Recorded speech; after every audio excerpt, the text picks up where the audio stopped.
Tuesday, 4 August 2026. 3 Asia-Pacific AI stories before your first coffee. Alibaba released Qwen 3.8 Max on 3rd August, a mixture of experts model packing 2.4 trillion parameters and a 1 million token context window that scored 1668 on AIinAsia, placing it as the highest-ranked Chinese text model and just 1 point behind Claude Opus 5 High.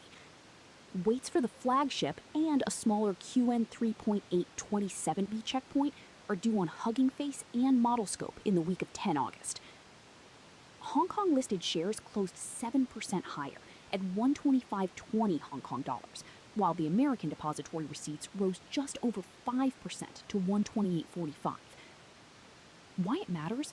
The benchmark performance puts open-weight Chinese models within striking distance of frontier Western systems, giving Asian builders a locally sourced alternative they can fine-tune and deploy on-premise.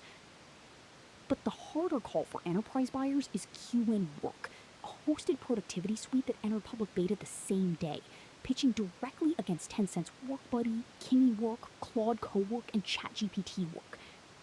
That turns Alibaba's model release into a platform play, bundling inference with workplace tooling in a pattern designed to lock in seats before rivals can match the context window advantage. Regulators across Southeast Asia and India now face a practical question: vetting a productivity layer that routes enterprise data through Alibaba Cloud infrastructure. Capital allocators should watch whether Qwen Work adoption pulls cloud revenue faster than standalone API access ever did. So, Bangkok's digital governance agency, the ETDA, released a revised draft AI Act on July 2nd for public consultation, introducing strict joint liability for providers and deployers, regardless of intent or negligence, with contractual disclaimers rendered ineffective. Foreign providers serving Thai users would be required to appoint a local coordinator or authorized representative, and in some cases, that representative cannot cap liability. Administrative fines range from 1 million to 5 million baht per violation, and courts could suspend services, order recalls, or direct blocking inside Thailand. Why it matters? This draft moves Thailand from observer to active regulator in a single stroke, and the joint liability clause is the sharpest edge. Builders shipping generative models into Thailand now face a forced local presence requirement, which means either standing up an entity or partnering with an in-country representative willing to absorb uncapped liability. That is a hard ask, and it will filter out smaller foreign providers while concentrate distribution through larger platforms or local intermediaries. Capital allocators should watch the 30-day consultation window closely. If the liability and blocking provisions survive largely intact, Thailand becomes the second Southeast Asian jurisdiction after Vietnam to impose meaningful operational friction on cross-border AI services.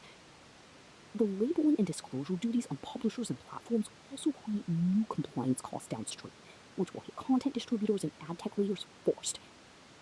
Now, Seoul's Ministry of Science and ICT opened bidding for a free national AI chatbot service, with applications closing 11 August. The ministry will select 2 or 3 operators and pull 512 NVIDIA B200 processors for the first version, but the procurement rules carry a sharp localization requirement. At least 50% of all usage must run on certified independent Korean foundation models, and another 30% on other domestic models. A general-purpose chatbot enters public beta in late September, with full national launch and a paid premium tier planned before the end of 2026. Why it matters? The 80% domestic model floor is the most explicit local content mandate any Asian government has attached to a public AI deployment. Korean foundation model builders, including Naval, LG AI Research, and smaller certified labs, now have a guaranteed demand channel funded by the state, which reshapes our commercial calculus overnight. Foreign model providers are effectively capped at 20% of traffic on a service designed to reach every citizen.